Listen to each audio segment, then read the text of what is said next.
توكلت على الله توكلت على الله توكلت على الله جنين جيجي سمعت لما صلى توكلت على الله وينبو يبدي فما أعلم توكلت على الله جونجي جيجي سمعت لما صلى توكلت على الله وكم ينجيجي ديك فما علي توكلت على الله دلي فيونا فما على دوئي توكلت على الله على جينو دابا فما على دوئي توكلت على الله أنا مديونا فما على دوئي توكلت على الله دني فمتيكي دلي ما صدوئي توكلت على الله وكم ينجيجي سمعت لما صلى توكلت على الله Agence Dunia Travers Service ako abibu nyamasegi folike kanyesi akasango hiji deumo au munu yedanaya takadaka au ka hiji labeni akechugo nyumana nantara herala kasegi herala dumunun kay berebereli kay nam mo be bien fenfena u ba bela jelen kanye donc ambu foku barkada directeur mi to ba no fe no e Amadou Maïgaye ajora jorola nyemo ya ko fenfen ajora jorola kaniso jamo la kamago berebere ka koto mo tala mo te mindo ka nyeira mo la anyo barade soro dunya la mukele kono ako ka au bela jele la dunia silame munu be mali kono ani munu sigiro beno do jiye jamana were umo ka fo sanwere o hiji ne o umura o baraw labe undamne nakaba wop mana au munu ba fe ka hiji ke damu lakana ni basigi kono Agence Dunia akeme ko fere bela jele tige ka hiji ke jugo nyuma kalaw bela jele labe ka bla awnye minyi ka do shiro ni damu ye ka surunya au ka bato ke yoro la dumini laki ka sanuma obi tobe ka bla au ka bulu ka sagana ka wati bela jele la dogotoro jolewon olube aw no fe hiji ke yoro ani bato ke yoro wera bela jele la yoro be ani wati be baw bulu kuma do o ka busane de singadi Agence Dunia Travel Service Jenywan kele mimbe au ka hijini au ka humura ke ka nya ale de do o pana ni au be kuna foni were nyini aye weleli ke 66 71 37 24 70 64 99 71 ni au be u ka yoro nyini u flani hippodrome yere la immeuble station soma ya fula kulukoro sira dala o pana minyi ka do Agence Dunia Travel Service ye kube duga uke hijini umura ke tugo nyuma ana musaka u ala ka noya sira me bela jele ye innal hamda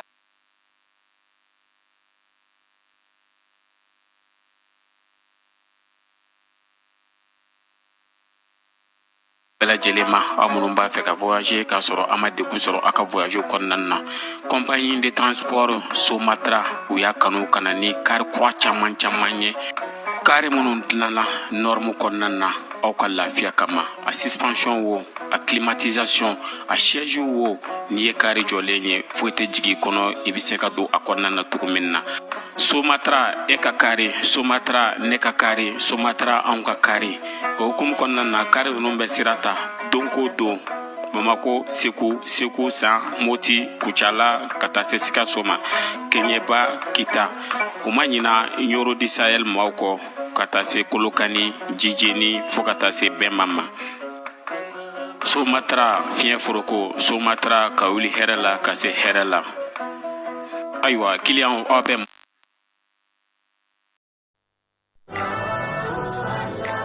زهورهم دايما منجدد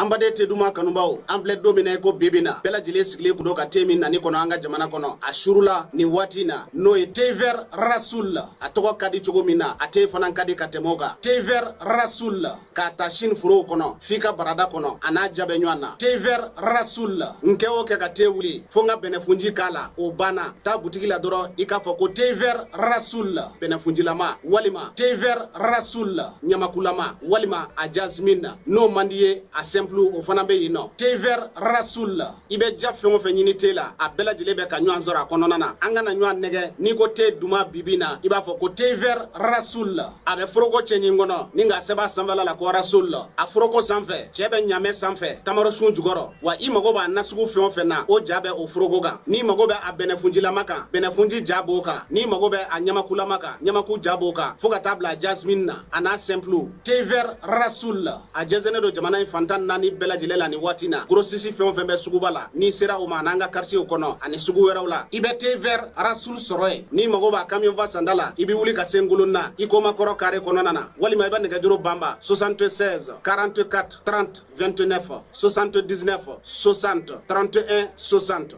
n balimakɛ i bɛ ka fɛn o fɛn fɔ Tever Rasoul la ni nin bɛɛ b'a la ayi ne tɛ ɲininkali kɛ tuguni ne bɛ wuli ka taa san Tever Rasoul ka sanu wa a ka di 100% naturel o tuma na an bɛɛ k'a min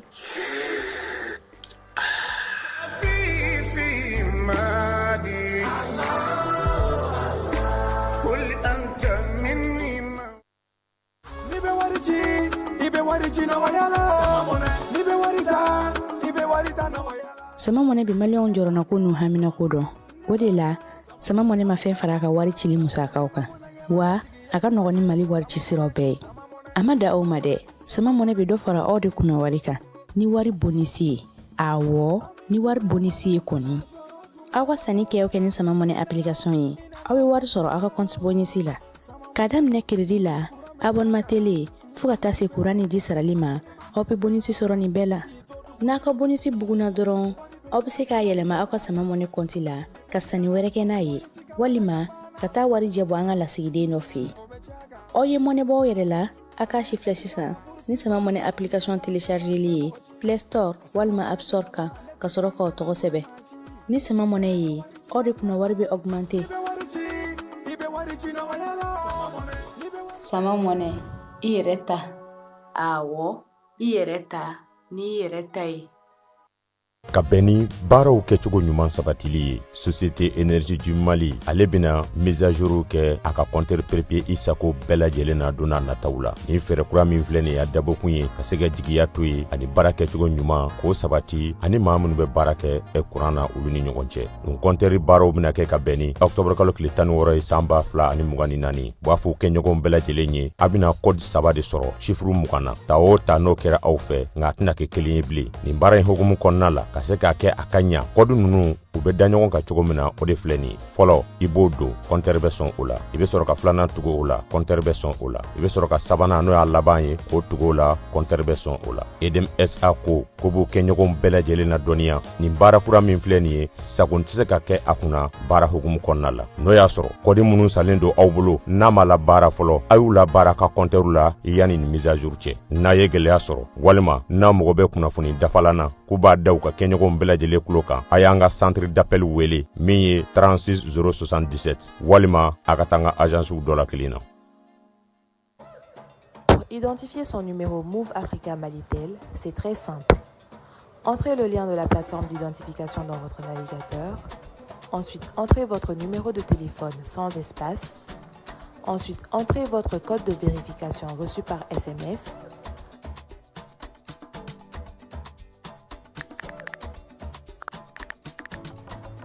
Entrez vos informations personnelles, prénom, nom, date de naissance, numéro de votre carte NINA.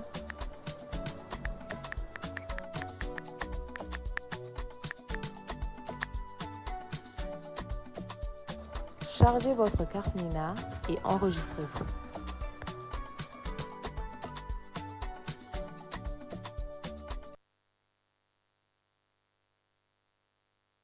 Hôtel Lafia. Hôtel Lafia dagaro benen do Sebare Bagetaba secteur 3 kono kata se dagabana batterie lithium ma pour que ka se ka dususuma fara client ka Lafia ka ta fe ka men Hôtel Lafia kono courant tigara tuguni ambi waki mena iko bi Hôtel Lafia kono 24/24 courant ko koni o teke ma negelaye ki kamara ganendo kuranko la jiginyɔrɔko la i senfa biribiri i ka Hôtel Lafia magɛn samuru dakabanaw ani a dilan dakabanaw ka taa se ventilo territoire a fɔ hôtel lafiya i nana anw lafiyali kama alhamdulilahi anw lafiyara a y'o senfa biribiri ka hôtel lafiya ma gɛn mali kɔnɔ mali kɔ kan Europe i bi fan o fan fɛ k'i bɛ fɛ ka na Mopti k'i kamana gannen don ko kurantigɛ de Mopti n'i sera hôtel lafiya la alhamdulilahi bi kurantigɛ kɔni o kuma banna k'i bɛ fɛ ka na Mopti k'i ka jama de ka ca a ka di ye aw bɛɛ ka sɔrɔ ɲɔgɔn kan yɔrɔ kelen pewu hôtel lafiya hali n'aw ye maa 1000 sɔrɔ aw bɛɛ bɛ se ka jigin hôtel lafiya kɔnɔ aw bɛ da ɲɔgɔn fɛ ka wuli ɲɔgɔn fɛ an bɛ fɛ ka formation de kɛ n ka jama ka ca salle de formation bi hôtel lafiya kɔnɔ min bɛ maa 200 a n'a kunkan fɛn a y'aw senfa joona aw ka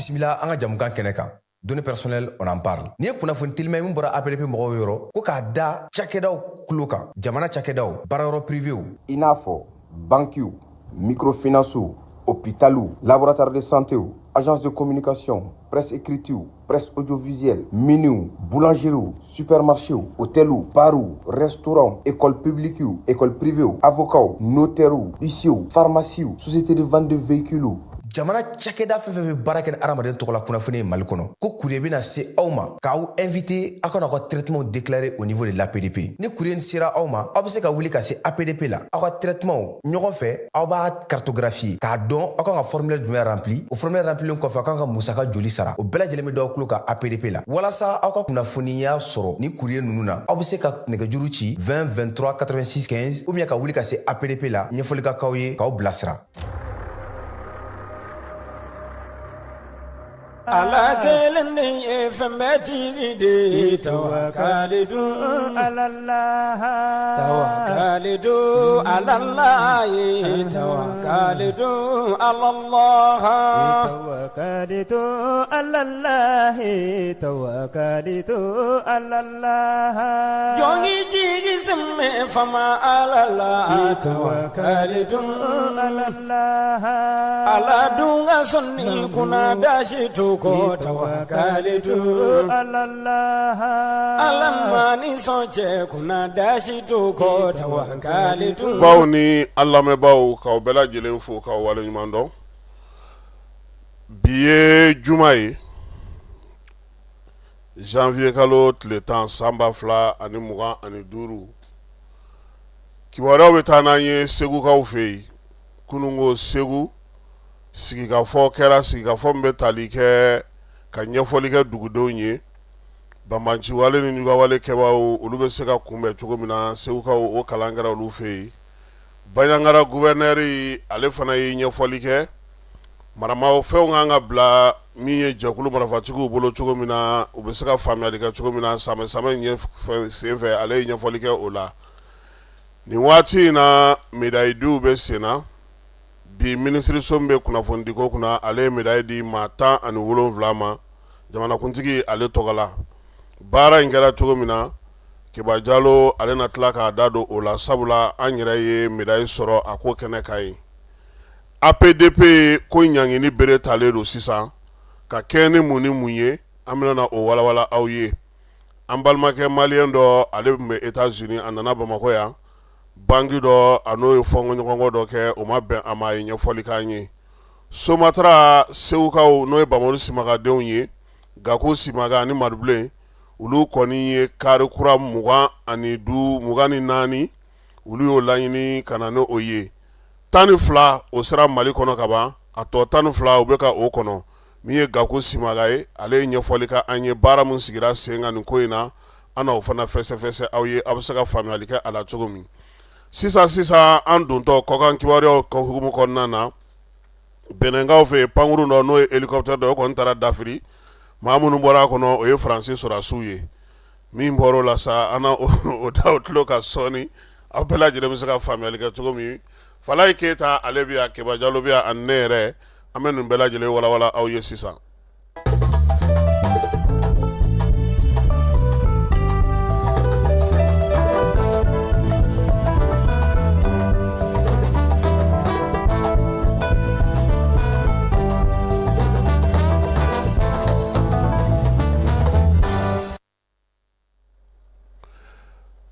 APDP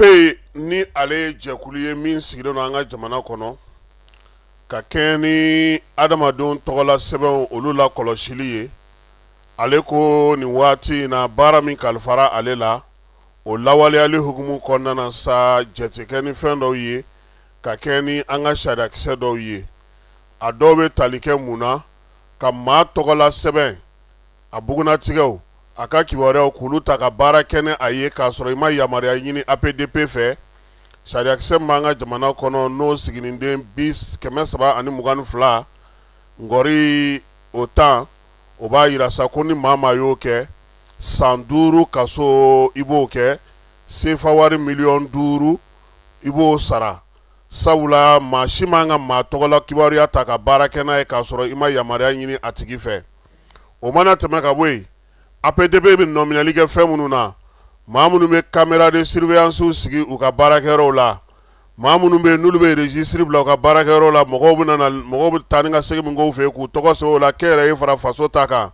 maa minnu bɛ n'olu bɛ GPS don u ka mobili la k'a sɔrɔ u m'a fɔ APDP maaw ye maa minnu fana bɛ yen n'olu bɛ machine sigi mɔgɔw dontɔ n'u bɔtɔ k'o jateminɛ u ka baarakɛyɔrɔ la k'o jate n'u ma fɛn fɔ APDP maaw ye. Nin bɛɛ lajɛlen ye waleya minnu bɛ se ka nɔ minɛ baarakɛyɔrɔ bɛɛ lajɛlen na jamana ta ani kɛnyɛrɛye taw ka kɛ ni ɲangini ye ɲangini min ni APDP maaw y'a yira sa ko e ka maaw tɔgɔla sɛbɛn k'olu ta ka baara kɛnɛ k'a sɔrɔ i ma kibaruya d'u ma o ɲangini b'a daminɛ sefa wari miliyɔn 5 la ka taa se miliyɔn 20 ma. Sariyakisɛ ninnu u y'a yira sa k'a fɔ minnu tun bɛ olu bayɛlɛmana nin waati in na min ye APDP ye ale ko a na ɲɛfɔli kɛ sabula maaw tɔgɔla sɛbɛn fɛn fɛn bɛ yen a si man ka ta ka baara kɛ n'a ye k'a sɔrɔ i ma yamaruya ɲini u fɛ. Nin kalo in tile 9 min ye Baɲangara gouverneur ye ale ni dugudenw ye samɛ foli kɛ. Samɛ foli in senfɛ sa kabilatigiw ni yɔrɔtigiw ni kintigiw ni dugutigiw ɲɛna a ye ɲɛfɔli de kɛ u ye min ye marifa bɛna bila cogo min ka DDR k'o sigi sen kan. Maa minnu bɛ yen n'olu tɛ wolomasiri taba ye ko don nataw la labɛnw bɛna sigi sen kan yaasa olu ka se ka marifa bila. Min ye gouverneur ye an y'a sɔrɔ téléphone na a ko an ma ko samɛ in senfɛ ale de ye ɲɛfɔli kɛ nka o kɔrɔ tɛ ko min ye DDR ye ko o baara daminɛna dɛ. A ko de ko komi ani kabilatigiw ye ɲɔgɔn ye ani kintigiw ye ɲɔgɔn ye ani dugutigiw ye ɲɔgɔn ye laadalamaw caman kun nana samɛ fɔli la a ye ɲɛfɔli kɛ u ye u yɛrɛ bɛ se k'a faamuya cogo min DDR in baara bɛna kɛ cogo min na maa bɛ ni marifa bɛ e bolo sa n'e tɛ wolomasiri tabaa ye marifa na minɛ e la nka baara in tɛ kunfɛ baara ye a kan ka taa sira minnu fɛ a kan ka na cogo minnu na a y'o ɲɛfɔli de kɛ nka k'o kɔrɔ tɛ ko baara in ko a daminɛna. Jamanakuntigi ye laseli min kɛ ka kɛɲɛ n'o ye o de la ale kɔnna ka dugudenw min ye dugukɔnɔmaw ye k'olu lasɔmi baara min bɛna kɛ u ka se k'a dɔn k'a faamuya a bɛna kɛ cogo min na n'o tɛ k'a fɔ ko a baara daminɛna Baɲangara mara la o ma se fɔlɔ. Fɔnkɔɲɔgɔnkɔ Mali ni Algérie cɛ a y'a to maa dɔw kɔni jiginna bɔlɔn kɔnɔ kununko Bamakɔ u taara Algérie lasigidenso o min bɛ an ka jamana kɔnɔ o dalala la ka taa u ka nisɔngoya ka taa o yira min ye jɛkulu marafatigiw ye bamanciwale jugawale kɛbaaw olu kɔkɔrɔ duman doli bɛ kɛ Algérie fɛ u y'a yira ko o tɛ bɛn u ma bi o tɛ bɛn u ma sini kɛnɛ ka ye min ye Africable télévision ye ale kɔni tun ye maa bila ka taa kuma in bɛɛ lajɛlen bɛ nanzarakan na an ka jɛ ka o filɛ Fala ye ale ka yamaruya kɔnɔna na. À l'appel du collectif pour la défense des militaires et ses partenaires, la devanture de l'ambassade d'Alger à Bamako a été prise d'assaut par une foule pour dénoncer ce qu'elle perçoit comme ingérence des ministres et ambassadeurs algériens dans les affaires intérieures du Mali. À travers cet événement, les organisateurs ont voulu envoyer un message fort à l'Algérie que le Mali doit être libre de choisir sa trajectoire sans pression extérieure. Le collectif pour la défense des militaires CEDEM, membre de la société civile, membre fondateur de la Confédération des peuples de l'AES, a initié cet après-midi ce meeting de dénonciation pour dire stop et halt aux ingérences sauvages des ministres et ambassadeurs algériens qui se sont reconvertis en véritables soutiens et complices des terroristes et leurs sponsors étrangers. Il est aujourd'hui opportun pour chaque citoyen malien, voire de l'AES, de faire stopper ces ingérences sauvages. Le meeting du CDM organisé devant l'ambassade d'Alger a été un moment clé dans la résistance du peuple malien face aux pressions extérieures. Nous rappelons que le Mali est et demeure un pays souverain, pleinement maître de ses décisions. Toute tentative de manipulation ou d'utilisation de notre territoire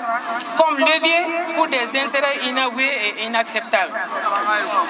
Nous demandons à ces intéressés de faire preuve de réserve et de responsabilité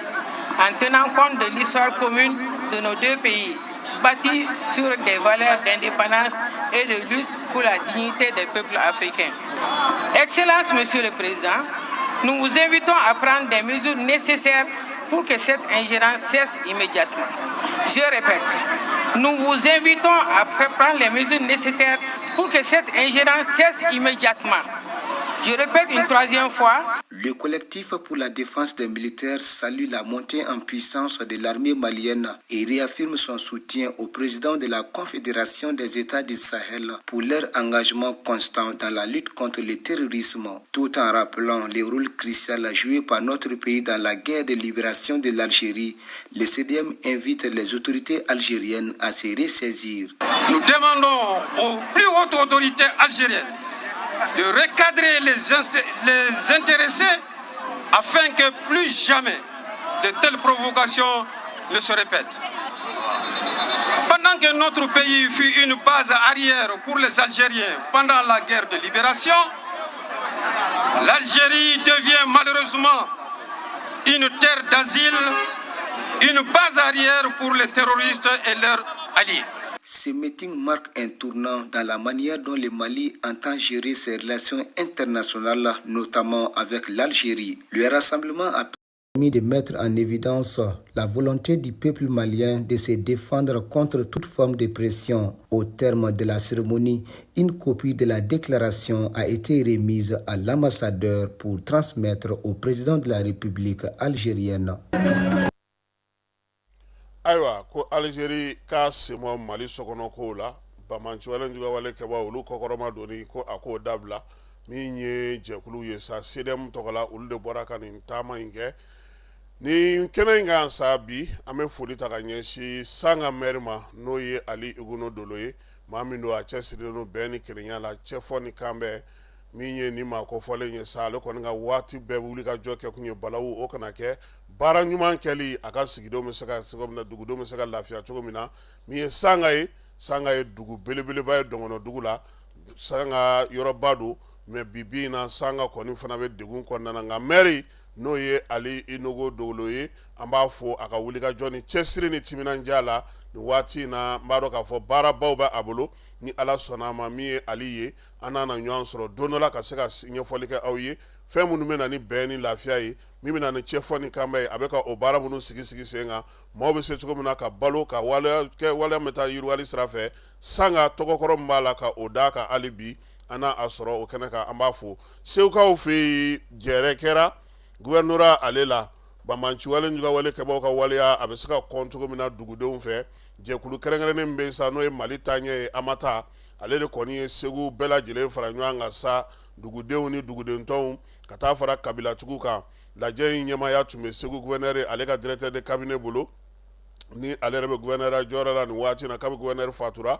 ama ira saka fo minye baraka sika ke nyogon fe ke bolo di nyama ba mancha wale nyuga wale ke ba ku kele faso de nya hugumu konna na baranye talikola shifu nga ton muso dinatigu minye reko tradu mawye nunu bela jire na ni kenenka ka sika puma fo kuma mi no ba mancha wale nyuga wale mawu ka sika ulu kon miye segu meriye alefuna tuma ko kanaka no nu njaraye aya ira saka fo dugudeun bela jele me fa nga nyeshi oludema ya sa basigini lafia kana Ali Badara Sangare na ale amata nyamaye ale wulele madaka sako mauka sonku bolodi nyama ka konga ko kumbe komunum no olubina na jamfaun ye shifin uluka ngo jija ka ke faun ye femu no seka wulika joke ka chesirike musulaka uluka nga seka doke munyuni chesiri ni wulika jola jamana fanta ani nani bela jilen fe o de be bamancha wale njuga wale kaba ko ni senga kosebe minye dugude ntonyi ata se faso ere ka chake dawma prefeu minye conseil régional mawye aleni la sigide munumbe k'a fɔ fanga yɛrɛ ka bolofara minnu bɛ yen ka taa se surasilakaw ma ni diinɛtigiw segu fantan naani bɛɛ lajɛlen tun bɛ ko in kɛnɛ kan an ma taa maaw kɔni y'a yira sa k'a fɔ ko nin sigikafɔ in nin min kɛlen filɛ nin ye segu u tɛna dan o ma koyi u bɛna wulikajɔw caya yaasa cogo min na jamanadenw olu bɛ se cogo min na ka faamuyali kɛ k'a dɔn k'a fɔ bamanciwale juguya wale kɛba jugu fɔlɔ min bɛ u la o ye jamanadenw yɛrɛ ye ani k'u ka ɲɛtaa k'o don ngalama na o la sa basigi ni lafiya bɛɛ lajɛlen ka se ka kɔn ka kow kunbɛn an ma taa ale ka laɲini o ye Bamakɔ yan Fugaba n'o ye jɛrɛ kɛrɛnkɛrɛnnen min sigilen don seko ni dɔnko ni bolola baarakɛlaw ni dunanjigisow ka ko kunna tile 3 baara bita u y'o kɛ cɛbɔ ye ka se ka kulukulu sigi kulu minnu bɛ baara kɛ sa ka se ka ɲɛfɔli kɛ Keba Jalo ale taara munumunu salo kɛ ye kulu bɛ ka baara kɛ cogo min na min ye yan'u ka fara ɲɔgɔn kan ka bɛ fɔ min ma ko plénière a ye kuma di dɔw ma kulukulu kɔnɔna na sa an ka jɛ ka o maaw bɛɛ lajɛlen lamɛn u bɛ ka baara minnu kɛ bi tile 2nan in na ka kɛrɛ ni jɛrɛ in ye. Ne tɔgɔ ye Fode Musa Sidibe ne ye sanfɛ karamɔgɔ ye. Tuguni y'a ta jamanakuntigi yɛrɛ ye fɛn min fɔ ka fɛn min layidu ta ka fɛn min décision ta n'o ye k'a fɔ ɲinan ye seko ni dɔnko mɔgɔw ka fɛn ye a bɛnnaw ma a diyara an ye Mali kura tɛ kɛ maliden kura kɔ wa maliden kura tɛ se ka kɛ fiyewu n'a ka seko n'a ka dɔnko n'a ka lahalaya tɔw ma ta ba la n'olu de taara ba la tuma min na a bɛ sɔrɔ ka kɛ maliden kura ye donc musaka donna kɛlɛ la cogo min na musaka ka don seko ni dɔnko la o cogo la ɲinan san kɔnɔna na walasa an ka seko n'an ka dɔnko o bɛ se ka na ni bɛn ye ka na ni kelenya ye ka na ni ɲɔgɔn faamu ye ka na ni basigi ye jamana kɔnɔ walasa an ka don da kelen fɛ an ka bɔ da kelen fɛ o se ka kɛ ni seko ni dɔnko tɛ dozow ka côté la an ye min fɔ ka gɛlɛya ko ka dozo tɔnba dozo yɛrɛ ko k'a kɛ d'utilité publique ye an y'o laɲini kɛ an ye laɲini wɛrɛ min kɛ ka fara o kan an ko dozo tɔn kun wulila Alpha ka tan na a maloya tan na a kɛra de sisan koba minnu ye dozo wuli an bɛ fɛ o de ka sigi kɔ tuguni a kana kɛ ko fɛn bi kɛ k'a bila a ka kɛ gafe ye ko jamana yɛrɛ ka gafe don san o san diyagoya la a ka dɔn k'a fɔ ko jamana yɛrɛ de jɛnna n'a ye ko dozo Mali dozo AES dozo ka jɛ ka ɲɔgɔn sɔrɔ yan Afrique de l'Ouest dozo u kana ɲɔgɔn sɔrɔ Mali la k'u hakiliw fale k'u ka ɲɛnajɛw kɛ k'u ka seko n'u ka dɔnkow fale fɛn bɛɛ bɛ falen kɔnɔ. Aïssatou Goro, gestionnaire Centre Solaire d'Afrique. An bɛ ka baara dɔw de kɛ k'an ka degun ɲɛfɔ faamaw ye. Degun bɛ an ka aar kɔnɔ. Gɛlɛyaw b'an kan nin wagati la ani wagati tɛmɛlen na ni yɛlɛma bɛ se ka don kow la dɔɔni. An ye yɛlɛmaw dama ko f'u ye n'u sera ka bila ba la. Min b'a to i b'a fɔ ko fɛngɛ an bɛ yɔrɔ min na Mali la ne bɛ art visuel de représenter art visuel kɔnɔ galerie yɛrɛ digne de ce nom galerie yɛrɛ ɲuman a tɛ Mali kɔnɔ pourtant artistes b'an bolo minnu b'a baara kɛ la u bɛ baara la su ni tile u bɔra école baw la i b'a fɔ INA n'a ɲɔgɔn conservatoire n'a ɲɔgɔn artiste ɲɛnama b'an bolo an bɛ ka baaraw kɛ mais hali an ka feere baara minɛnw bɛ feere yɔrɔ min o yɔrɔ yɛrɛ t'an bolo an bɛ lakodɔn yɔrɔ min o yɔrɔ yɛrɛ t'an bolo. Aziz Wonde ɲɛji la cɛmɛlɛgɛni denw ka jan a sebali tɛ yan i m'a ye ɲinan sera u ko sera ne de la an ka baara u ye point 4 de d'an ma an bɛ ka baara kɛ o point 4 kan point fɔlɔ ye Mali musique démarré là dans les années d'après l'indépendance a wulila a ye sanga sɔrɔ dunuya kɔnɔ bon après an nana ye san 30 kɔ an bɛ don san 30 kɔ ari chutela dɔɔni bon fo kana se gɛlɛya minnu bɛ yen sisan fo kana se tile ISB ni fɛnw ni e bɛ san 2 san 3 kɛ sisan i t'a mɛn ko Karimasina ye a cassette kura bɔ mais sinon avant dɔrɔn waati min na i b'a mɛn Karimasina ye album kelen bɔ dɔ ye fila bɛ o tun bɛ yen mais kalo ni kalo o tun bɛ kɛ mais actuellement i bɛ se ka san kɛ i t'a mɛn donc an bɛ o baaraw de kalifalen na an bɛ olu solution an b'a fɔ k'an ma ka solution ɲini olu la ani art yɛrɛ bɛ se ka redresser cogo min na pour que a ka artistes nafa ka jamana nafa n'i ko artiste bɛ jamana de kɔnɔ. Ne tɔgɔ Gajaba Mohamed Kojo a ɲini no anw de fɛ anw ka a f'u ɲɛna ko bon nin fɛn in cogoya ka ɲi nin cogoya man ɲi pour kun min na a bɛ se ka diya mɔgɔw ye n'an b'a fɔ o ma ko section design. Bon o design kɔnɔna la ne yɛrɛ ka baara bɛnnen don ka ɲama de yɛlɛma k'a kɛ sokɔnɔminɛn ni fɛnw ye pour que ka se ka sigida lakana ka to an ka ɲamaw fɛnɛ nafa don an ka ɲamaw na. Bon formation daminɛnen kunun ni bi cɛ hakilina ye fɛn jumɛn ye c'est que an ka se ka hakilina kura sɔrɔ n'o ye section design ye maa min bɛ fɛn kuraw modèles bɔ pour que ka se ka nege don jamana kɔnɔdenw na n'o y'an ka baara ye. Bon a nafa yelen tɛ kosɛbɛ. Bon tile fila in kɔnɔna la an bɛ ka essayer déjà ka kuma o ko kan kun jumɛn na cogo jumɛn na an bɛ se ka baara in ko don mɔgɔw kɔnɔ kosɛbɛ kun jumɛn na u bɛ se ka baara in nafa fana ye cogo min na ani a intérêt n'a avantage bɛ se ka kɛ an minnu yɛrɛ bolola baara kɛ a kɔnɔna la anw bɛ se ka nafa jumɛn sɔrɔ a kɔnɔna la. Ne tɔgɔ Wasa Kuyate, ne ye artiste ye. Bi an ka baara bɛ boli kɛ sira caman kan min ye an artiste musique o bɛ an ka seko ni dɔnko dɔnkilidalama n'a fɔlifɛnw ni olu ko fɔ kosɛbɛ. Donc an ka baara bɛ tali kɛ k'o gɛlɛyaw ni a ko caman bɛ a kɔnɔ minnu bɛ se ka lase ka tɔɔrɔ lase artistes yɛrɛ ma seko ni dɔnkɛ musikilama o kɛbagaw ma. Donc k'o gɛlɛyaw ɲini k'o dɔn ka gɛrɛ ɲɔgɔn na ka kɛ ɲɔgɔn fɛ ka se ka fara ɲɔgɔn kan an ka jɛ an k'an ka gɛlɛyaw fɔ ka se ka solution ɲini a la cogoya min na an bɛɛ bɛ se ka nafasɔrɔ siraw ni fɛnw jabɔ cogo min na a sira kan quoi. Min diyara ne ye kosɛbɛ baara in kɔnɔ parce que an bɛɛ welela parce que a ma fɔ ko mɔgɔ kelen ni fila taara ka a bila ka baara kɛ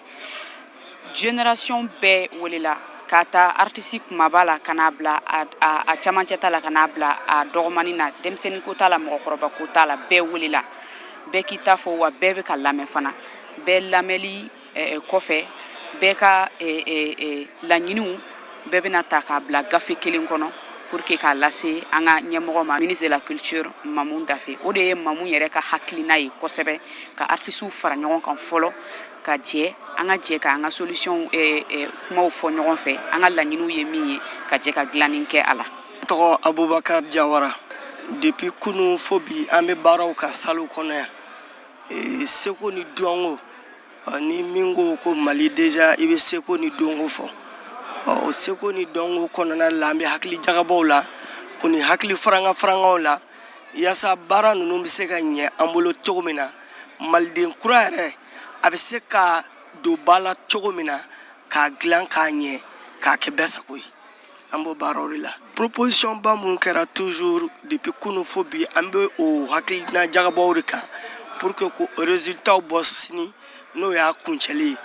o tɛ dɔwɛrɛ hali bi seko ni dɔnko a bɛ se ka don ba la cogo jumɛn na i n'a fɔ an ka jamanakuntigi yɛrɛ son excellence le président Assimi Goïta a y'a fɔ cogo min na ko ɲina ko ba ka don kosɛbɛ fɛnw na min ye seko ni dɔnko ye o kɔnɔna de la hali bi an b'o baaraw kan yan.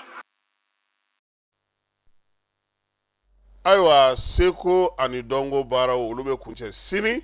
ni Ala sɔnna ma o b'a to sa an ka na an yɛrɛ ka bi kibaruya la n'o ye Bamakɔ yan kɔnɔna na yɔrɔ min bɛ n'u b'a fɔ ma ko AGTigi bi jumadoya in na sa minisiri so min sigilen don kunnafonidilaw ka ko kunna ale ye yamaruya di ko ka médaille di maa 17 ma maa 17 in na 8 olu ye chevalier de l'ordre national ye an yɛrɛ bɛ o la min ye a tɔ 7 ye olu ye maa minnu bɛ sa n'olu kɔni mérite sɔrɔ an bɛ taa kɛnɛ kan yen kɛba ye ja minnu sɔrɔ an ka jɛ ka olu lajɛ sɔgɔmada in na min kɛra AGTigi ale kɔnɔna na an bɛ Ala de fo min ye kira an bɛ seli ale kan an bangebaaw an b'olu fo jamanakuntigi général d'armée Assimi Goïta an b'a fo a ka ministre min ye Alhamdu Agi Iliyɛn an b'a fo ministriya dɔrɔn tɛ ni 2005 ne n'a ye ɲɔgɔn dɔn Teza Watène a wagati min ye Maliki Jaw ye ale tun ye chef dɔ ye peloton yi tenza waten hakili b'a la i b'a fɔ kunu a ye 5000 de bɔ ka di Maliki Jaw ma o y'a sɔrɔ an ka sɔrɔdasi dɔw bɛnna jan kɔnɔ tenza waten ko k'u ka janaja kɛ k'a ta o don na fɔ bi n bɛ se k'a dɔn k'a fɔ mɔgɔ min don a tɛ ɲinɛ mɔgɔ kɔ wa mɔgɔ min don a bɛ faso ko in na a mɛnna depuis bi tɛ donc n b'a fɔ médaille kɔrɔ ne bolo c'est à dire jamana yɛrɛ ale k'a fɔ k'i bɛ min na ko a ka ɲi ko nka dɔ fara a kan hali bi yaasa a bɛ se ka faso jamanadenw nafa cogo min na i ka kɛ misali ye yaasa i ye baara min kɛ dɔ bɛ se ka fara o kan cogo min na ka se ka jamana lataa ɲɛ an ka ca kunnafonidila jamana kɔnɔ an ɲɔgɔnna baden de bɛ jamana kɔnɔ kunnafonidila nka n'i ye an talen o kɔrɔ an fana k'an jija an k'an cɛsiri ka dɔ fara baara kan anw bɛ ɲɛmaaw fo min ye an fana ye an bɛ baara kɛ maaw de cɛla an b'olu fana fo ne yɛrɛ kɛrɛnkɛrɛnnenya la an bɛ se k'a fɔ ni mɔgɔ mɔgɔ ye kunnafonidi baara kɛ ɲɔgɔn fɛ u bɛɛ ta ye ni médaille ye Kasimu tɔgɔ don mais bɛɛ de y'a to ni Kasimu sera ka se nin kɛnɛ kan mɔgɔ caman minnu bɛ dɛmɛbagaw bɛ yen min ye minnu bɛ yen fana n'olu fana bɛ kibaruyaw di an ma olu fana bɛ yen maa minnu fana bɛ yen n'olu yɛrɛ kɛlen don k'an yɛrɛ k'u kanu olu fana bɛ yen u bɛɛ de ka dɛmɛ bɛ na parce que mɔgɔ t'i kanubaga bɛɛ ye caman bɛ yen olu bɛ dugawu kɛ su ani tile fɛn ka n'i sɔrɔ o dugawu ala bɛ min kɛ k'olu minɛ o de ye nafa ye filɛ nin ye an b'o de kɛnɛ kan nka an bɛ min fɔ nin kɔrɔ sisan ko anw k'an cɛsiri se y'a ye k'a fɔ ne yɛrɛ bɛnkɛ se mɔgɔ caman t'o fana dɔn Amiru Jara Dragon k'a fɔ ko fɛn wɛrɛ de ne woloba o dɔgɔkɛ de ye Dragon ye kasi kun b'a fɔ aw ɲɛna ko min n'a kasira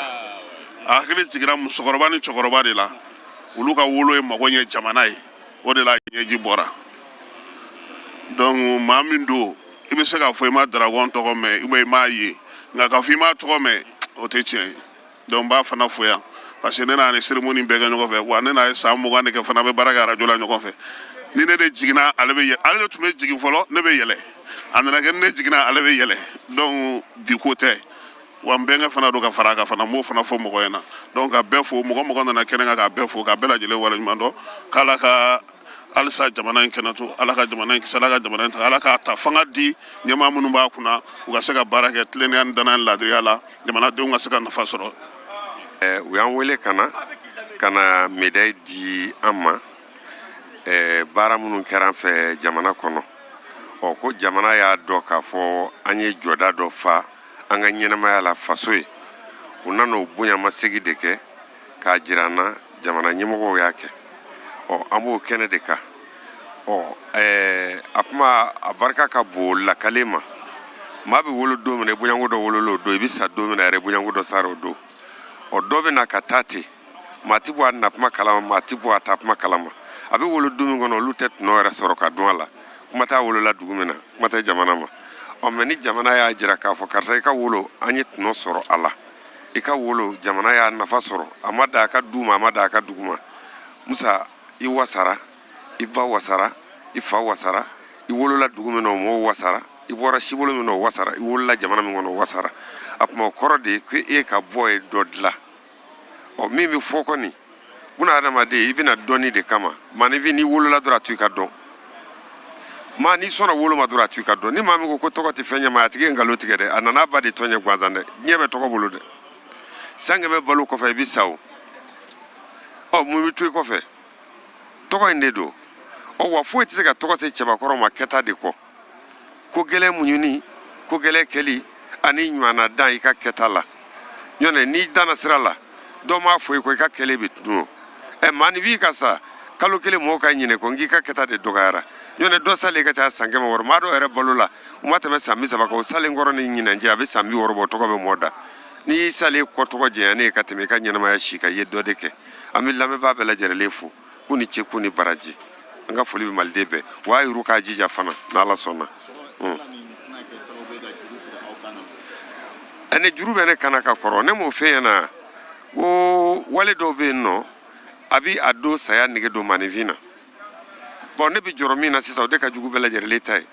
n kana na kɛ kumasuli ye faso in ma n kana kɛ malo ye faso in ma o de juru bɛ ne kana n kana na kɛ kumasuli ye faso in ma n kana na kɛ malo ye faso in ma o de juru bɛ ne kana wa ala kana kɛ ka faso in labila ala ka saya surunyana faso in labilali ye an cɛ. Le président Assimi Goïta, général d'armée, Bafou, vraiment, Anaka, ministre de la communication, où il y a bara minke ni bara chengmai. Parce que nimba il y a una bara imana dien bara ou bara kebeye. Dragon décoré la wakati la parce que kobe na tumarido. Vraiment y dragon taille ay courage don yer la ka fait on a surtout Kasim Fana travail la ka Niger la ka ou flabe décoré la ñogon fait ou fin chengmai anga sinanguya takabulu anga jamana takabulu sinanguya ni keliani badenyadi. Vraiment jaranya buyana ma manga autorité fo mais malien den chamana musuma be fo ka ayesi be fo ka Afrique be fo.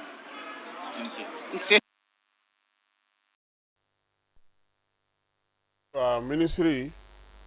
n'o ye Alhamdu Ag Iliani ye ale fana ye dakuruɲɛ dɔw fɔ o bɛ nanzarakan na an ka jɛ ka o lamɛn.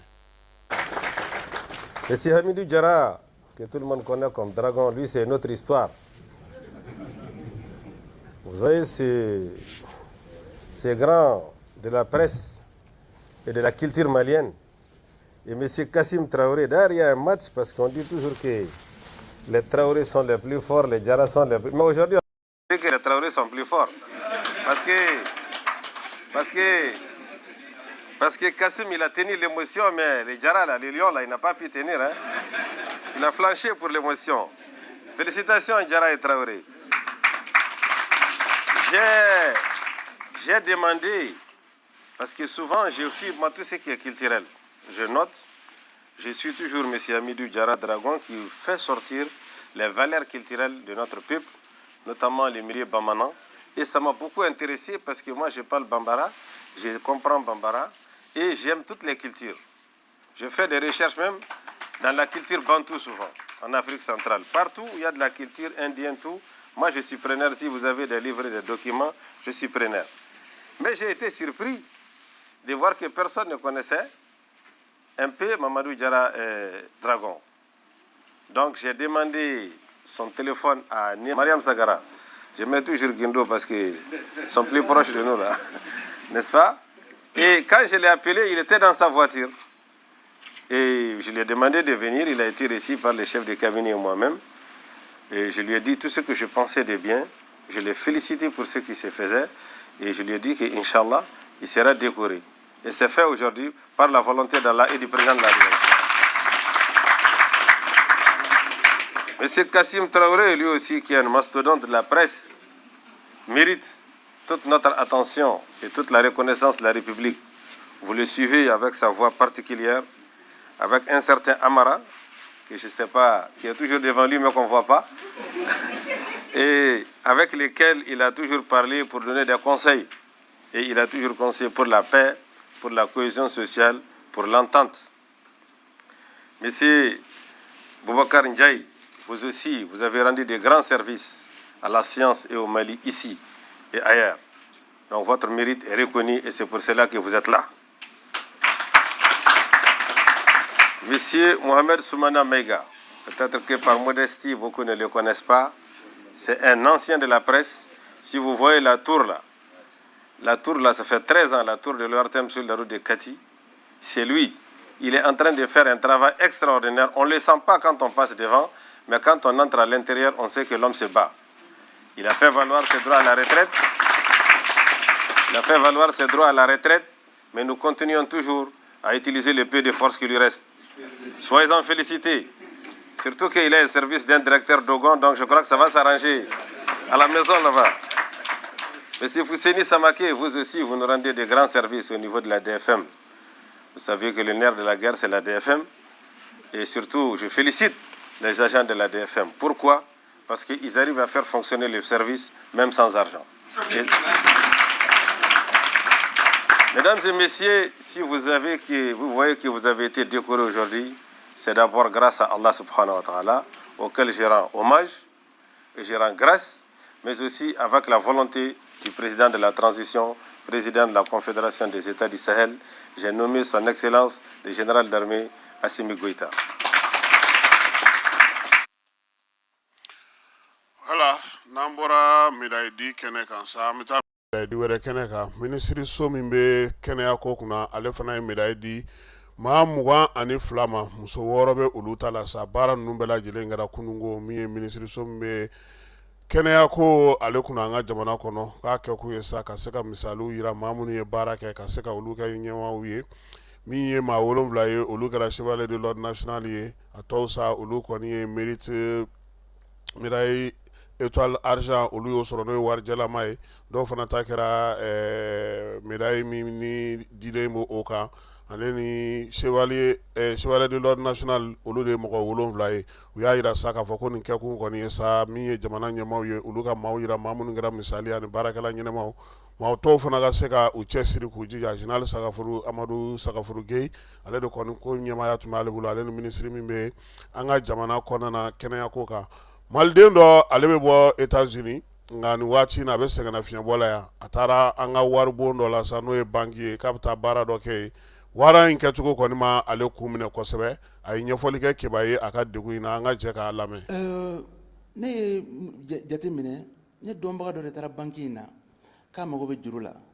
donc u ko k'u bɛ juru don a la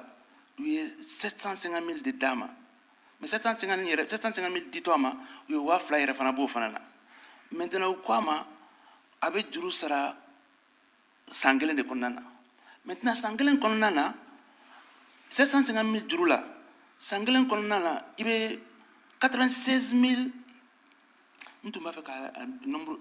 i bɛ 96 300 de sara par mois san kɔnɔ kalo 12 kɔnɔ i bɛ 96 300 sara ça fait 1 155 000 comme ça à peu près juru ye 750 000 de cash o de di ma juru la k'i k'o sara san 1 kɔnɔna na san 1 kɔnɔna na i bɛ plus d'1 150 000 francs sara 750 000 nɔfɛ o b'o juru don mɔgɔ min na o b'a fɛ o ka bɔ nɔgɔ la wa o ye binkani de ye mɔgɔw bɛ taa juru ta de pour que u k'u yɛrɛ dɛmɛ pour que n'i ye juru ta i bɛ taa dɔ sɔrɔ i bɛ tɔnɔ dɔɔni sɔrɔ i bɛ t'olu ka juru sara mais ne juru yɛrɛ bɛ k'i enfoncer ne y'o de ye n ko vraiment il faut an ka autorité alerter parce que nin ye binkani wale de ye population na quoi donc ko Mali kura tɛ taa ni binkani ye donc moi j'aimerais très bien que autorité ka banque ninnu saisi les finances dɔgɔnin minnu bɛ kɛrɛfɛ u k'u ka fɛnw jateminɛ parce que u bɛ ka bin mɔgɔw kan très généralement mɔgɔ minnu fana bɛ taa ta u ma kalan donc u b'a fɔ n bɛ nin juru don i la mais u t'a bɛn ɲɛfɔ fana ɲɛfɔ u ɲɛna fana c'est au moment de signer u b'a papier d'u ma k'u k'a signer de a signelen kɔfɛ de maintenant il leur explique nin de don sinon ne bɛ yan ne sigilen bɛ États-Unis de mais n nana de baarakɛyɔrɔ de bɛ n bolo yan nɔ n ka garage bɛ yan nɔ Harlem Auto Service. Et donc, on y a une pratique de vraiment, il faut alerter. Donc, on a un blague à Kassim Radio pour que vous puissiez là, puisque vous radio la mène de femmes. Depuis les États-Unis, chaque fois, sur ma fait une pratique la drombe, Kassim Gafanga la Jamba, nouvelle outa al radio fait. Raison de plus, il y a contacté et puis oui, il y a eu la canal traitement. Parce qu'on était blague à ce moment, parce que c'est flagrant quoi. Siraba ka kasara ko kiwariya la ale ni siraba bolili ko kiwariya la direction min bɛ ni ale bɛ siraba ko kunna n'o ɲɛmaa ye Madiso ye a ko nin waati na k'u ye jateminɛ kɛ k'a yira k'a fɔ ko mobiliba dɔw bɛ yen n'olu bɛ donibaw tali kɛ u ka doniba tacogo mobiliw kɛcogo olu ko bɛna sɛgɛsɛgɛ Mali jamana kɔnɔna na o de la sa min ye Madiso ye maa bɛ yen ko bɛ doniba ta la n'o ye chargeur ye doniba talaw olu ka ɲɛmaa olu welela chambre de commerce mɔgɔw olu welela maa minnu bɛ n'u de transitaires welela k'a da u tulo kan k'a fɔ ko kalo 3 bi kɔfɛ Mali ale tɛna jɛn n'a ye mobiliw ka doni ta ko jugu kɛ sabula ko an ka goudron tiɲɛni sababu dɔ ye o ye kiwariya in dir'u ma Mali gouvernement ale kɔni y'a yira sa k'a fɔ sariyaw minnu kan ka to kamiyɔnbaw u kan ka kɛ cogo minnu na minnu bɛ n'u bɛ taa u ka kamiyɔn tigɛ k'a falen k'a jɛɲa ou bien ka fɛn dɔw fara a kan ka se k'a kɛ doniba girimantala ye ko surcharge k'olu bɛɛ lajɛlen la kɔlɔsi an ka jamana kɔnɔ ni bɛna ni goudron tiɲɛni ni goudron karili ni bɛɛ lajɛlen halakili ye ko damina na sigi o la Mali ale jamana kɔnɔna na sabula a yera k'a fɔ waleya in tiɲɛ don a bɛ goudron tiɲɛ nka siraba ka kasara fana o fana dalawuli ka bon kosɛbɛ ko k'a daminɛ janvier kalo tile fɔlɔ in na sa a ɲininen don bɛɛ fɛ bɛɛ k'i bila a hakɛw la yani janvier kalo yani mars kalo ale cɛ ministre min bɛ siraba ko kunna ale ni bolimafɛn ko ale kɔni ye a ka directeur bila sa ka nin kibaruya in da bɛɛ lajɛlen tulo kan ko n'ala sɔnna ma u kɔni bɛna ɲɛfɔli kɛ ka kibaruya dɔnnaw kibaruya dilaw k'a ɲɛfɔ olu ye k'a fɔ bɛɛ lajɛlen ɲɛna ko mars kalo kɔni jɛ tɛna na kɛ n'a ye tuguni Mali donibatalaw min ye mobilibaw ye minnu bɛ n'olu bɛ kamiyɔnbaw ye ko olu tɛna se ka u sago kɛ mobiliko hukumu kɔnɔna na Somatra n'o bɛ segukaw fɛ yen ale sigira sen ka san 1959 o san 66 o ye ɲinan ye nka o waati o y'a sɔrɔ Somatra ale kɔni kun ka tali bɛɛ lajɛlen kun ye kamiyɔnw de ye u tun bɛ baara kɛ ni kamiyɔn ye ne ye Bamadu Simaga n'a balimaw ye o kɔfɛ sa u nana Somatra min sigi sen kan o sigira san 1982 n'o ye 1982 ye o san 43 ye bi ye sisan Somatra ɲɛmaya bɛ maa min bolo kabini cɛkɔrɔba yɛrɛ bɛ balo la n'o ye Gaku Simaga ye Gaku Simaga ale de ye wulikajɔ kɛ a n'a balimakɛ n'o ye Maribilen ka taa kari belebelew ni kari ɲɛnɛmaw ɲini min ye Gaku ya ko Zein k'u taara kari mun ta u ye 12 joli 24 nin waati in na kari mun sera Bamakɔ ko ye 12 ye sorti dizini do kuraw minnu bɛ bi ni olu ka ɲi u ka laɲini Mali fan bɛɛ lajɛlen ka taa ye nka nin waati kɛrɛnkɛrɛnnen na kɔni Gaku ka kuma na n'o ye Gaku Simaga ye u ye wulikajɔ kɛ fɔlɔ ka Segu matarafa kosɛbɛ ale ni dugu wɛrɛw min ye waati nataw la sa ni min ye mobili tɔ ninnu bɛɛ lajɛlen sera an ka jamana kɔnɔ yan Mali dugu foyi tɛna na kɛ ye Somatra tɛna na taa min na olu ye min dɔ kariko la u ye baara min kɛ kariko la kari kan ka minɛ cogo min chauffeur kan ka kɛ cogo min baara kan ka kɛ a la cogo min k'o dɔn k'o dɔnla kari Somatra maaw ko Bamakɔ Segu k'olu olu ta ye 800 ye fala y'aw ta ye joli ye Somatra tɛ bi Somatra ye dɛ n ko tun b'a fɔ Somatra de ma ko y'anw ka ambassade anw Segukaw ka ambassade Gaku Simaga an b'a fo a furukɛ n'o ye Abdini Pele k'a fana fo muso min do fala ye a tɛ nin dɔrɔn na koyi Somadine o fana b'a bolo min ye groupe lahawta baw ye ka na n'olu ye ka fɛn bɛɛ lajɛlen tunu a b'o baara fana kɛ nka n'Ala sɔnna ma an n'an wasa don Somatra la nin waati in na Somatra min ni a taara kariw ɲini ka na Mali fantan 4 bɛɛ lajɛlen kolonkololi u bɛna na o de daminɛ Segu kɔni o y'a worobulana jura ye n'a ka ni bɛ taa Moti bɛ se ka si Segu ye nka Segu kɔni o y'an ka base ye Somatra an bɛ foli kɛ a ɲɛmaw ye u ka wulikajɔ ni cɛsiri la ministre so min bɛ kiiri ko kunna sa ko olu ka dɔgɔkun baaraw bɛna na daminɛ nin kalo in tile 13 min ye kiiri tigɛlaw ni kiiri tigilamaw ni maa minnu bɛ n'olu bɛ sariya ko kɔnɔna na danaya ka don olu ni sariya tigɛlaw ni ɲɔgɔn cɛ ani jamanadenw ɲɛfɔli kɛra conseil des ministres la min ye yamaruya dira sa ko baara in tako sabanan n'o ye dɔgɔkun kelen bɛ sigi kiiri tigɛlaw tɔgɔ la kiiri maaw tɔgɔ la kiiri baarakɛlaw tɔgɔ la ko a bɛna na kɛ Bamakɔ yan Segu ani Moti olu sugandilen don ka se ka baaraba ninnu kɛ kɔkan kibaruyaw la fala ye min ye Alassane Dramane Ouattara ye nin kalo in tile 8 a ko ale kɔni a m'a fɔ k'a ti kɛ jamanakuntigi ye tuguni dɛ a m'a fɔ k'a ti kan bɔ nka a ye a yira bɛɛ lajɛlen na k'a fɔ a ma kan kelen ta fɔlɔ min ye kanbɔli siɲɛ 4nan ye Alassane bɛna na k'a ye wa a tɛna na k'a ye wa ko octobre kalo nata in o ye Côte d'Ivoire kalata ye kalata ɲɛbila baaraw olu kan ka kɛ sɔɔni min ye collège convoqué ye o kan ka kɛ kalo 6 yanni kalata cɛ ko yalama don nataw la n'an y'a mɛn ko Alassane kɛra cɛbɔ ye k'a kan ka balana wa ɲininkali tun min bɛ yen Tchadikaw fɛ olu y'a yira sa u ka procureur ko maa dɔw kɔni wulila ka taa président ale dagayɔrɔ ka taa bi yen nka maa 19 ko o de ni tora waleya in senfɛ min ye maa 18 ye k'olu kɔni ye bingalikɛlaw ye ministre min bɛ u ka jamana ni jamana cɛ sira ɲɛnabɔ kunna ale ko min ye waleya in ye k'ale ma da la n'o y'a sɔrɔ banbanciwale juga wale kɛbaaw ka wale don ko sabula o nɔma ye ko in na ka kɛɲɛ ni ale ta ye procureur min bɛ Tchadikaw fɛ yen sɛgɛsɛgɛli o dilen don ale ma sa ale fana bɔra ka ɲɛfɔliw kɛ ale fana ye maa 19 kɔni fatuliko kuma fɔ mobili min yɛrɛ kun don sa ko a kɔni ye accident kɛ u ka faama sigiyɔrɔ o dalala la maa 28 o de tun bɛ mobili ale kɔnɔna na Sudankaw fɛ yen janvier kalo tile 7 tɛmɛnen kunna sini olu ka ministre min bɛ pétrole ko kunna a ko u bɛ n'u ka pétrole bɔ han awɔ Sudan du Sud k'u bɛ n'u ka pétrole bɔ ka baaraw kɛ ko sabula ko n'u m'a bɔ ten ko a na gɛlɛya seko ni dɔnko an ka Worokiya Tarawele k'u y'a nɔ minɛ han Belgiquekaw ka kiiriso dɔ bɛ yen o y'a nɔ minɛ sabula ale n'a ɲamakɛ kɔni karila ɲɔgɔn na den min b'u bolo sa n'o ye denmusonin ye n'o yɛrɛ bɛ Bamakɔ kɔnɔna nin waati in na o kɔni maraliko hukumu kɔnɔna don a bɛ san can bɔ Worokiya Tarawele ni nin cɛ in karilen don ɲɔgɔn na min ye ɲamakɛ in ye ni o ye Belgiqueka ye Worokiya yɛrɛ kabini salongo mɛ kalo tɛmɛnen u y'a minɛ Italikaw fɛ yen dari cɛ laɲini kɛ ka wuli ka jɔ kɛ yaasa Worokiya bɛ se ka na cogo min na Bruxelles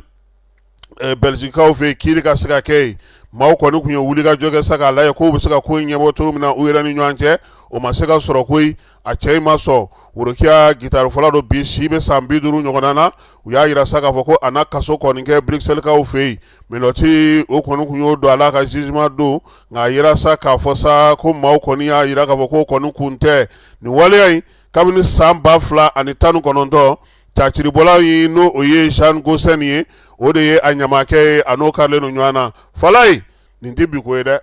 den bi yan o den a bi yan ko in kuma ka ca dɛ nka an bɛ dugawu kɛ sa an balimamuso Ala ka ɲuman segin an ma Faransikaw fɛ yen préfecture min bɛ u ka jamana ale kɔnɔna na a y'a yira sa k'a fɔ ko maa 2 ko su taara ye olu ka so kɔnɔ koyi u maa 2 ninnu min ye Faransi yɛrɛ kɔnɔna na ye Falaye dɔw ko nɛnɛ de y'u ja koyi sabula ko nin waati in na funteni nɛnɛ ale kɔni neige de bɛ ka jigin tugun a bɛ ka jigin ten dɔw fana y'a yira sa ko fo sɛgɛsɛgɛli ka kɛ k'a tɛ se ka kɛ ko neige nɔ don nka min ye neige kuru min bɛ ka jigin bi maaw ko k'u t'a bɔ o kun dɛ États-Unis kaw fɛ yen maa bayirikaw olu de bɛ ka boli bi so olu bɛ ka bin min ye kungokolon fandanbanda o mɛnɛnen don Los Angeles kaw olu fɛ yen a n'a laminiw na sapeur pompiers sa k'olu bɔra Californie kaw fɛ yen ka wuli ka jɔ kɛ ka ɲɛsin ni kungokolon fandanbanda ninnu mɛnɛni ma sa fiɲɛw kɔni barika ka bon a yira sa k'a fɔ ko min ye yɔrɔw ye yɔrɔ 1000 ni kɔ olu bɛɛ lajɛlen kɔni karila ka bɔ ka bin maa 2 bɛ yen ko olu fatura ko in senfɛ wuli ka jɔw ni ɲɛɲininiw bɛ sen na yaasa ka se ka nin ko in a bɛ se ka kunbɛn cogo min Falaye waati yɛlɛma in man ɲi han kɔlɔlɔ a bɛ fa bɛɛ lajɛlen fɛ sisan an dontɔ an ye kibaruya sɔrɔ k'a fɔ ko hélico dɔ kɔni taara i da disi kan Benenkaw fɛ yen u ka yɔrɔ min bɛ sa n'o ye Senjɛdomu ye u y'a yira sa k'a fɔ ko hélico in kɔni Faransikaw olu de kɔni tun b'a kɔnɔ a sɔrɔdasiw Benin dun y'a yira k'a fɔ bɛɛ lajɛlen na ko min ye Faransi sɔrɔdasi t'ale fɛ yen hélico in dun sigana kuma minnu fɔra Cani fɛ a taara kɛ o waleya kelen yɛrɛ de la ye Cotonou ale yɛrɛ masuruna na kilomɛtiri 40 yalama ko bi Cani ye kuma min fɔ ko o dalen tɛ nin kɛnɛ kan wa Falaye n'Ala sɔnna a ma an na sɛgɛsɛgɛli kura kɛ nin ko in na yan'an ka segin ka na n'a ye su in na lasigiden min bɛ Japonkaw fɛ yen n'o bɛ an fɛ yan olu tɔgɔla an fɛ yan ale kɔni taara sa an ka kunnafonidi gafe min bɛ yen n'o ye l'histoire ye faso ka kunnafonidi gafe ale n'a a ɲɛmaa n'o ye Alassane Sulemani ye u ye hakilina falen kɛ Japonkaw olu bɛ se ka baara jumɛn kɛ n'an ka kunnafonidi gafe maaw ye wulikajɔw ale ni bolo ni ɲɔgɔnma jumɛn bɛ se ka kɛ o kow bɛ sen na farikolo ɲɛnajɛko ta na sira fɛ sa an ka ndolatira min bɛ yen n'o ye Mamadu Janmu ye ale kɔni ye kibaruya di l'histoire maaw ma koyi ko bi min y'an ka nin camancɛ cɛ in ye a y'a yira sa k'a fɔ a taalen don RB Salzburg kɔnɔna na ko ŋaniya minnu b'a la a ka se ka baara kɛ yaasa Coupe d'Afrique nata ye min kan ka kɛ Maroc ale sen ka ye o la Coupe du Monde fana n'o ye san 2026 ta ye a ka ye o fana na Aigle fɛ Falaye o Aigle kelenw